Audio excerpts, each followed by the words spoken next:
আক্রমণ যত তীব্রই হোক, ময়দানে জমি ছাড়ছে না বিজেপি। দলের কর্মীদের মনোভাব বা মেজাজ ঠিক এই জায়গায় রয়েছে। মথার পরাজয় নিশ্চিত, বললেন প্রদেশ বিজেপির সভাপতি রাজীব ভট্টাচার্য। কার্যকর্তাদের উদ্দেশ্যে যেরকম আমি গতকালকে মুজিদে বর্মার বাড়িতে গেছিলাম, ওর মাথাতে আঘাত এসছে, ওকে বলেছিলাম যে একদিন রেস্ট করার জন্য।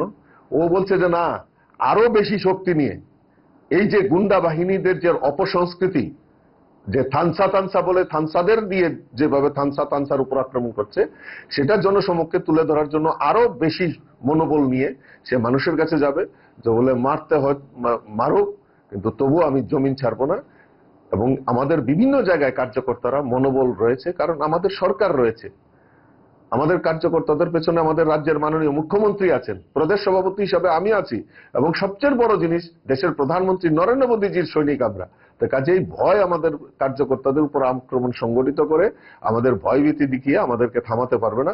আমরা আরো দুর্বার গতিতে এগিয়ে যাব এবং মানুষের জন্য আরো বেশি করে কাজ করব।